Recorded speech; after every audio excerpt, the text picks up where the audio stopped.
Ok, ta số đây bọn bọn tụi anh nhé. Sầmរាប់ថ្ងៃនេះយើងមិនមានមេរៀនថ្មីទេគឺយើងអនុវត្តមេរៀន sound effector ដែលយើងបានរៀននៅថ្ងៃមុនណាអញ្ចឹង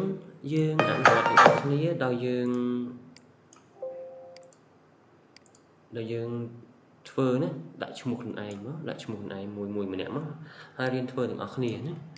រៀនធ្វើទាំងអស់គ្នាមកដោយយើង add text ហើយសម្រាប់រូបរាងនេះយើងអាចធ្វើជា text ក៏បានឬក៏យើងធ្វើជា star ក៏បានធ្វើជា circle ធ្វើជាអីក៏បានឬក៏យើងអាចយក pen tool គូសក៏បានណាស្រេចតែយើងឬក៏មួយទៀតយើងអាចគូសវានៅក្នុង Illustrator ហើយយើងយកមកផាសវានៅក្នុង Cinema 4D ដើម្បីបានផាតហើយយើងធ្វើវាមាន graphic load ទៅតាមហ្នឹងណាអូខេអញ្ចឹងថ្ងៃហ្នឹងយើងគ្រាន់តែ practice ដោយយើងដាក់ឈ្មោះខ្លួនឯងមួយម្នាក់មកឧទាហរណ៍សច្ចាជាមកសច្ចាអូខេហើយយើងបដូរ font អូខេបន្ទាប់មកយើងដាក់វាជាបន្តតែ complete យើង plan វាយើង make plan វាឲ្យវាផ្ដេកចេះវិញណា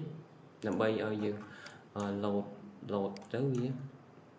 វា load ពីក្រោមឡើងលើអូខេហើយសម្រាប់អានេះគឺអញ្ចឹងដែរយើងមិនបាច់ចាំ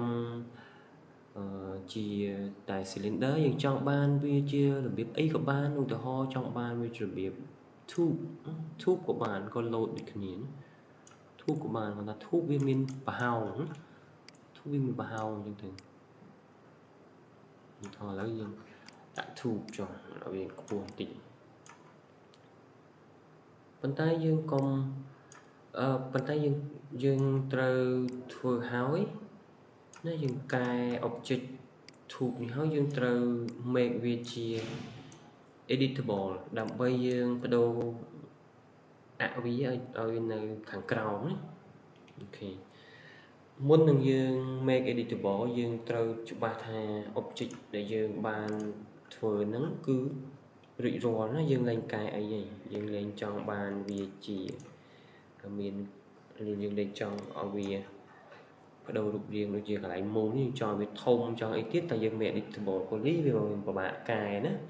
អញ្ចឹងយើងកែវាស្អាតឲ្យហើយសិនដាក់ fillet ដាក់អីឲ្យសិនមកចាំយើង make វា editable ព្រោះដោយសារនៅពេលយើង make វា editable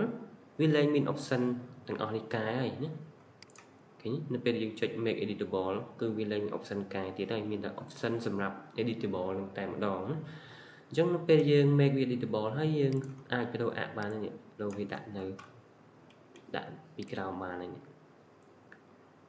ពីក្រោមចាំមកបន្ទាប់មកយើងធ្វើតាម step ដែលចូលបានបរៀនយើងគឺយើង clone វាយើង clone វា clone ជាមួយនឹង tube តែសម្រាប់ option clone ហ្នឹងដូចចូលបានប្រាប់អញ្ចឹងយើងវាមាន option ជា radial ជា linear មានន័យថាវាបណ្ដេញអញ្ចឹងឃើញវាច្រើននេះហើយវាមានចន្លោះវានេះចន្លោះវាយើង clone វាជា linear តែប្រសិនបើយើង clone វាជា radial មានថាវា clone ជាមូលណាយើងអាចបន្ថែមបន្ថយចង់ clone ប្រមាណក៏បានចង់ឲ្យវាធំតូចអីក៏បានណាអញ្ចឹងជា radial តែជា grid array វាចេញជារបៀបអញ្ចេះដូចរបៀបតសអញ្ចឹងណាយើងអាច clone វាចេញជាតសច្រើនអញ្ចឹងមកហើយជាមួយនឹង honeycomb array ណាចេញជារបៀបអញ្ចេះហើយតែបើសិនបើយើងយកវាជា object យើងអាចទាញ object ថ្មីដែលយើងបានធ្វើហ្នឹងចូលទៅក្នុងហ្នឹងឲ្យវា follow ទៅតាម object ហ្នឹងណាអញ្ចឹងឥឡូវយើងយក object ទាញ text ចូលទៅក្នុង object មក tube យើងនឹងវានឹងចូលនេះអញ្ចឹងនៅពេលដែល tube យើងចូលយើង complete បដូរវាដាក់ជា step step ហើយយើង complete កន្លែង fix clone នេះយើងដាក់វាចេញដើម្បីឲ្យវាស្មើចេះណាបន្ទាប់មកយើងដាក់សង់ទីម៉ែត្រវាច្រើនចេះមកណាបើសិនមកយើងដាក់សង់ទីម៉ែត្រវាកាន់តែជិតវាកាន់តែញឹកតែម៉ាស៊ីនយើងរៀងតឹងតិចហ្នឹងអញ្ចឹងយើងកុំដាក់ញឹកពេកយើងដាក់វាច្រឡំវាមានប្រហោងតិចមកឲ្យប្រហោងពីគ្នាតិចនេះ20អញ្ចឹងមកអូខេបន្ទាប់ពីហ្នឹងយើងធ្វើតទៀតណាតាក់ទងនឹងធ្វើវាលោកតាម bit play យើងគ្រាន់តែចូលទៅក្នុង cloner ហើយចូលទៅក្នុង sound ណាដាក់ cloner យើង complete select ទៅលើ cloner សិនមិនយើងដាក់ sound នៅពេលយើង select ទៅលើ cloner ហើយយើងដាក់ sound មានន័យថានៅក្នុង cloner នេះវាមាន effect sound ចូលណាចូលយល់ម្ដងទៀតណាឥឡូវយើងលុបវាចោលករណីយើងអត់បាន select ទៅលើ cloner នេះនៅពេលដែលយើងដាក់ effector ហើយយើងដាក់ sound យើងឆែកមើលថាវាចូលអត់ណាចុចទៅលើ cloner ចូលក្នុង effector គឺវាអត់ឃើញទេដោយសារយើងអត់បាន select ទៅលើវាណាអញ្ចឹងដើម្បីយើងដាក់ឲ្យវាចូលម្ដងទៀតករណីយើងភ្លេច select ទៅលើ cloner យើងគ្រាន់តែទាញទៅលើ select ទៅលើ cloner ចូលក្នុង effector យើងទាញ sound ចូលទៅក្នុងនឹងតែម្ដងបានដូចគ្នាណាបានដូចគ្នាអញ្ចឹងអូខេអញ្ចឹងអត់ទាន់មាន play អីទេដោយសារនៅក្នុង sound នេះយើងអត់ទាន់ browse ទៅរក play ណា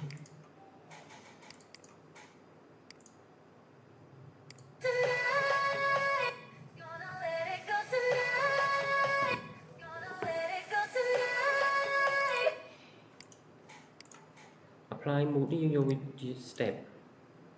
ដើម្បីឲ្យវាអញ្ចឹងណាឲ្យវាបុកទៅតាម load ទៅតាមធូបយើងមួយបើមិនយើងយកវាជា all វា load ម្ដងយកវាជា step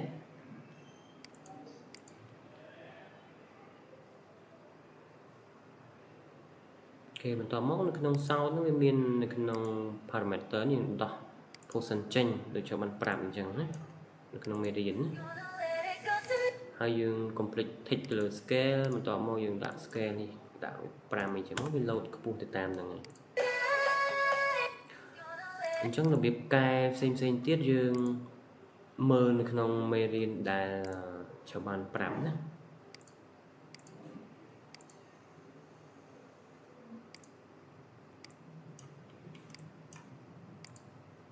នៅក្នុងមេរៀនដែលយើងបានរៀននៅមេរៀនមុនណា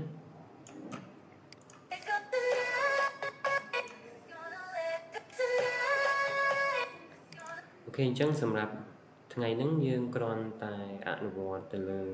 មេរៀនដែលយើងបានរៀននៅម៉ោងមុននេះណាអត់មានមេរៀនថ្មីអូខេអរគុណច្រើនណាកុំភ្លេចអនុវត្តទាំងអស់គ្នា